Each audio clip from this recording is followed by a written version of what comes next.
15절부터 21절까지 말씀을 함께 합독하겠습니다. 15절의 말씀부터 합독하십니다.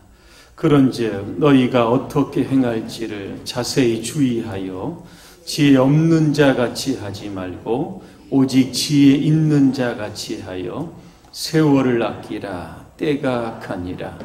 그러므로 어리석은 자가 되지 말고 오직 주의 뜻이 무엇인가 이해하라. 술 취하지 말라. 이는 방탕한 것이니 오직 성령으로 충만함을 받으라. 시와 찬송과 신령한 노래들로 서로 화답하며 너희의 마음으로 주께 노래하며 찬송하며 범사에 우리 주 예수 그리스도의 이름으로 항상 아버지 하나님께 감사하며 그리스도를 경외함으로 피차 복종하라. 아멘. 지혜롭게 삽시다 하는 주제로 말씀을 드리겠습니다. 어떻게 살면 지혜롭게 사는 겁니까? 오늘 네 가지 말씀드리도록 하겠습니다.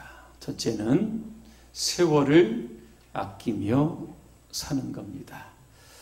저 히말라야 산맥에 가면 날새면 집지을이라고 하는 새가 있다고 합니다. 이 새는 놀기 위해 태어난 새입니다. 낮에는 부지런히 놉니다. 저녁이 되면 나무에 웅크리고 앉아서 날새면 집지을이 그렇게 슬피 운다고 합니다. 그래서 밤이 지나고 또다시 아침이 오면 또 열심히 놉니다. 저녁이 되면 또 슬피 웁니다. 날새면 집지을이. 이 새는 평생도록 이렇게 울다가 죽었다고 합니다. 16절에 보니까 세월을 아끼라 그랬습니다. 세월이라고 하는 단어는 카이로스라고 하는 단어입니다. 이 카이로스는 일반적인 시간이 아니라 하나님께서 특별히 주시는 기회, 이게 바로 카이로스라고 하는 겁니다. 아끼라라고 하는 뜻을 원어에 보니까 다 사버리다 이렇게 되어 있습니다. 자, 그러니까 지혜로운 삶이라고 하는 것은 하나님께 주신 특별한 기회를 선용하는 겁니다. 다 사들여서 정말 그 시간들을 하나님의 영광을 위해서 보내는 것, 이게 바로 지혜로운 삶입니다. 자, 하나님만의 시간 계산법이 있다는 거 여러분 아십니까? 창세기 4장과 5장을 여러분 잘 읽어보시면 여기에 뭐가 나오냐면 가인의 계보와 셋의 계보가 나옵니다. 가인의 계보를 제가 쭉 읽어보니까 딱 9줄 나옵니다. 그리고 난 다음에는 가인의 후손에 대한 기록이 나오지 않습니다. 자, 그런데 셋의 계보를 보니까 창세기 5장 1절부터 마지막 절까지입니다. 누가 누구를 낳고 계속 나옵니다. 그리고 성경의 역사는 셋의 후보로 그렇게 계보로 시작이 되는 겁니다. 누구의 가문은 단 9줄만 나오고 어떤 사람은 성경이 계속해서 그 이름과 그 후손의 이름들을 기억하고 있습니다. 어떤 차이일까? 이것은 하나님과 우리가 지금 교통하고 있는가, 그렇지 않는가의 차이가 난다는 겁니다. 하나님은 아담과 하와에게 주셨던 가인의 동생 아벨이 죽었습니다. 그 대신에 준 아들이 누구냐면 셋입니다. 성경 창세기 4장 26절에 보니까 뭐라고 되어 있냐면 셋의 후손이 여호와의 이름을 불렀더라 그렇게 되어 있습니다. 그런데 가인의 후손은 9줄 나오는데 그 안에 뭐가 있는지 아십니까? 라멕이 사람을 죽였다 이런 얘기가 나옵니다. 하나님이 계산하시는 시간이 있고 하나님이 계산하지 않는 시간이 있다라고 하는 겁니다. 하나님이 기억하는 시간은 하나님과 끊임없이 교통을 하면서 영적으로 살았던 우리의 삶의 모든 시간들은 하나님이 기억하시는 겁니다. 오늘도 주님 앞에 나와서 봉사하고 헌신하는 삶, 하나님이 다 기억하는 시간입니다. 아침마다 아이를 교회의 어린이집에 데려다주는 젊은 집사님이 있었습니다. 한 번은 아이를 이제 교회에 데려다주고 오려고 하는데 교회가 복적복적합니다.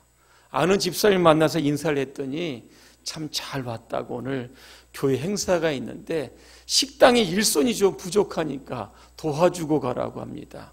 억지로 끌려가 식당에 들어가서 밥도 하고 음식도 만들고 설거지를 다 하고 집으로 왔습니다. 오전 시간이 다 지납니다. 집에 와서 아침에 먹었던 설거지를 이렇게 하는데 점심때가 딱 되니까 남편이 밥 먹으러 들어왔습니다. 오늘 교회 식당에서 시간을 뺏겨서 아침 설거지도 제가 지금 하고 점심 준비가 안 됐다. 내가 금방 밥을 할 테니까 조금 기다려라. 이때 이 남편 집사님이 뭐라고 한지 아십니까? 그것은 빼앗긴 시간이 아니라 얻은 시간이고 잃어버린 시간이 아니라 찾은 시간이다. 이렇게 이야기를 여러분 했습니다. 주님을 위하여 여러분 많은 시간을 빼앗겼다라고 하면 그 시간은 하나님께서 온전히 기억하시는 시간임을 여러분 믿으시기를 바랍니다. 이 시간 1시간 예배드리지만 1시간 낭비했다 이렇게 생각하지 마시고 이 시간이 오늘 천국에 쌓이는 정말 귀한 하나님이 기억하시는 시간이다 이렇게 생각하시면 됩니다. 구역원들과 함께 예배드리며 식사하고 어디 놀러 갔다 왔습니다. 낭비한 시간이 아니라 하나님께서 기억하시는 시간. 한 영혼을 구원하기 위해서 아침부터 저녁까지 전도했습니다. 하루를 낭비한 것 같지만 그러나 하나님은 그 시간을 다 기억하고 있는 겁니다. 그래서 우리는 이 땅에 살면서 하나님의 계산법에 맞추어 하나님이 기억하시는 그러한 시간, 그러한 삶을 사는 것, 이게 지혜롭게 사는 겁니다. 왜 바울은 세월을 아끼라고 이야기했을까? 때가 악하기 때문에 그런 겁니다. 악하다라고 하는 것은 하나님과 분리되었다는 겁니다. 세상은 지금 하나님과 분리됩니다. 노아의 홍수 여러분 기억하시죠? 하나님의 임박한 심판이 눈앞에 있는데 그것도 모르고 성경에 보니까 먹고 마시고 장가가고 시집갔다 그랬습니다. 내일이면 하늘이 열리고 하늘에서 40주야의 비가 내리는데 이걸 모르고 사는 겁니다. 이게 얼마나 미련한 삶입니까? 이게 어느 시대일까? 노아의 시대가 아니라 우리의 시대를 빗대서 성경은 이야기하고 있는 겁니다.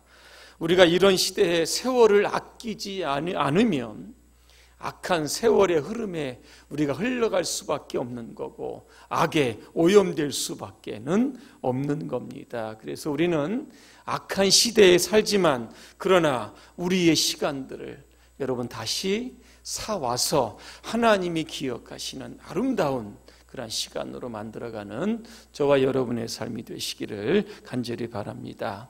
두 번째, 지혜롭게 사는 것은 오직 주의 뜻이 무엇인가 이해하는 삶입니다. 이해한다는 뜻을 보니까 깨닫는다는 겁니다.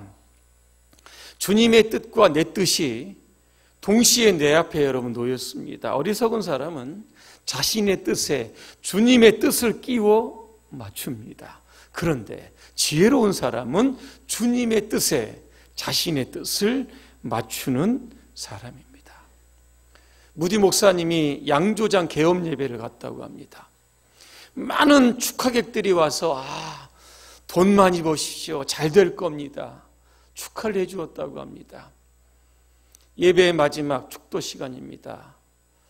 이 무디 목사님이 이렇게 기도합니다. 하나님, 이 양조장의 문이 내일 아침에 열리지 않게 하여 주시옵소서. 오늘 밤 양조장 주인의 마음을 감동시켜 주시옵소서. 이 기도를 듣고 양조장 주인이요 밤새도록 고민했다고 합니다. 열 것인가 말 것인가. 그는 결단합니다. 열지 않는 것이 하나님의 뜻이다. 왜? 이거를 열면 많은 사람들이 술 먹고 방탕하고 타락하게 될 것이 분명했기 때문에 그런 겁니다. 그 양조장은 수많은 사역자를 길러내는 무디 신학교가 됐다고 합니다. 선택의 갈림길이 있을 때 여러분 주님의 뜻을 선택하시기를 바랍니다. 그러면 하나님께서 여러분의 인생을 책임져 주십니다. 세 번째입니다. 지혜롭게 사는 것은 오직 성령으로 충만함을 받는 겁니다. 18절에 보니까 술 취하지 말라. 이는 방탕한 것이니 오직 성령으로 충만함을 받으라 그랬습니다. 이 술 취하지 말라고 하는 것은 단순하게 술 먹지 말라, 음주하지 말라는 뜻이 아니라 세상적인 재미에 빠지지 말라고 하는 뜻이 담겨져 있습니다. 술 취한 것과 성령에 충만한 것에 유사점이 있습니다. 술 취한 사람들은요, 술 기운에 살아갑니다. 그런데 성령에 취하신 분들은 성령의 능력으로 살아가는 겁니다. 술은 우리의 이성을 마비시킵니다. 했던 소리 또 하고 쓸데없는 소리 또 하고 가다가 이리저리 때려 부수고 욕하는 것, 그래서 술 취하지 말라는 겁니다. 그러나 성령은요, 우리에게 이해력을 주고 분별력을 주고 자제력을 주는 겁니다. 우리 속에 있는 것들을 끄집어내지만 잘못된 것들을 끄집어내서 하나님 앞에 회개하게 만드는 겁니다. 또 하나, 충만함이라고 하는 것은 우리 안에 빈 공간이 없을 정도로 성령이 충만해진 상태입니다. 만약에 거기에 약간의 공간이 생기면 사단이 침투하게 되는 겁니다. 그래서 사도행전에 보면 성년행전 아니겠습니까? 성령 받은 사람들의 공통점을 그렇게 보니까 이 충만을 위해서 끊임없이 하나님의 말씀을 붙들고 기도했던 것을 보게 됩니다. 왜?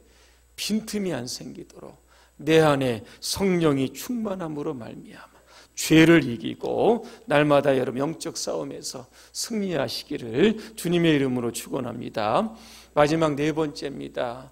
지혜롭게 살려고 하면 마음으로 주께 노래하며 찬송해야 합니다. 19절에 보니까 시가 나오고 찬미가 나오고 신령한 노래가 나옵니다. 왜 이런 찬양을 하라고 했을까? 이유는 간단합니다.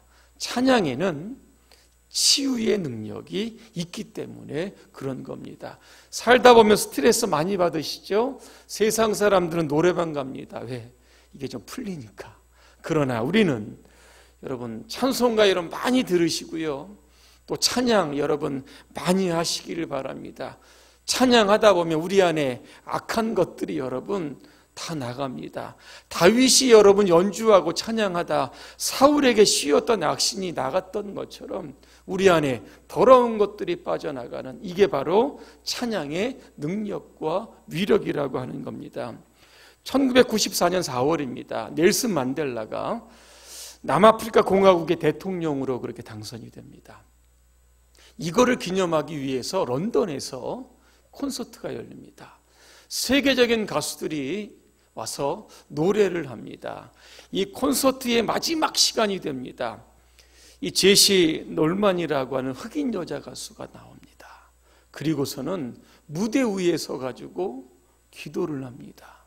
잠시 후에 노래가 시작이 되는데 무반주로 시작이 됩니다.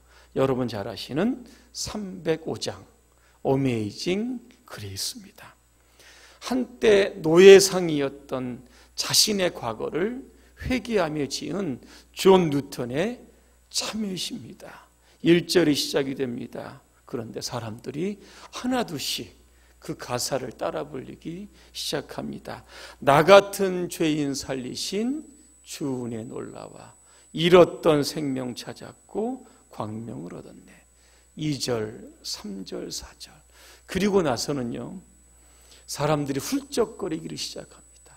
어떤 사람은 눈물을 흘리는 사람도 있었습니다. 그 다음날 신문 1면에 이런 기사가 납니다. 어젯밤 콘서트에 하나님이 함께 하셨다. 이 콘서트가 끝난 후에는요, 그 다음 주일에 보니까 많은 사람들이 교회를 찾았다 그랬습니다. 제시 놀만의 그 마음으로 부는 찬양이 지금 청중들의 죽었던 영혼들을 일깨우는 대단한 능력 있는 찬양이 되었던 겁니다. 결론입니다. 지혜롭게 사는 것은 어떻게 사는 것일까? 세월을 아끼며 사는 겁니다. 지혜롭게 산다는 것은 오직 주의 뜻이 무엇인가 이해하고 깨닫는 겁니다. 지혜롭게 산다라고 하는 것은 오직 성령으로 충만한 상태에서 살아가는 겁니다. 지혜롭게 산다라고 하는 것은 마음으로 마음껏 하나님을 찬양하는 여러분 찬양을 부르며 사는 겁니다. 이러한 삶을 통하여 하나님께서 여러분의 삶을 꼭 기억해 주시고 축복해 주시는 그러한 복 있는 삶을 살아가시기를 주님의 이름으로 축원합니다. 기도하겠습니다. 은혜로우신 하나님, 세월을 아끼며 살라고 하셨는데 올 한 해도 이제 한 달 정도 남았습니다.